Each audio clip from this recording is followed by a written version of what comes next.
So today guys, tayo i-order dito ng card sa GCash. So paano nga ba gawin yun? So gawin natin ay yan, hanapin natin dito yung cards. Yan. So nandito sa pinakang una yung cards. Pag hindi nyo makita, merong view all services. Yan. So i-scroll natin pababa. Tapos meron dyang dun sa under ng manage, merong card. Yan. So yung card syempre para makapag withdraw ka na ng pera dun sa GCash mo. So kung ano yung laman ng GCash mo, so yun yung laman ng card na meron ka. So ngayon, dahil wala pa naman tayo talagang card, so nakalagay dyan, order a card. Yan. Tapos send me a card. So nakalagay dyan, fill out a form and will deliver it to your doorstep. So pwede siyang i-deliver sa inyong bahay. Yan. So click natin yan, then meron pong lalabas na ganito. So ito yung itsura ng card so Visa card po siya, tapos meron siyang name mo. Yan. So ang price po niya is 250 pesos.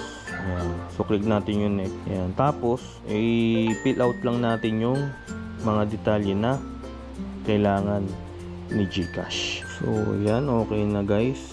So pagka-fill out natin, so click natin yung next. So meron dito nakalagay yung information po natin, tapos yung card so ang card po niya 185 talaga, then plus shipping fee or delivery fee na 65 pesos, kaya umabot po ng 250. So click natin yung check dyan, tapos click natin yung confirm. So titingnan din natin kung yung 250 ay mababawas agad dun sa ating laman. Yan.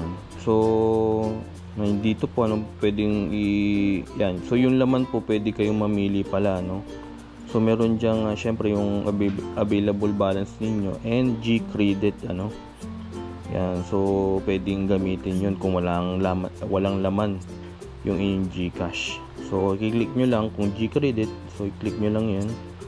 Or kung may laman naman, so syempre yung ating GCash. Tapos yan, so pwede nating click natin yung pay sa baba. Yan, click natin yung proceed. So nakalagay po dyan, order successful, your card will be delivered soon, please see the expected delivery times below. Yan. So kung nasa NCR po kayo, 4 to 6 days. Yan, kung Luzon 6 to 8, and besides in Mindanao 8 to 10 days ang expected na madi-deliver po yung inyong card. So ganun lang po kadali click natin yung okay. So ganun lang po so nabawas na po yung 250 dun sa ating GCash na balance So ganun lang po kadali mag order ng card dito sa GCash.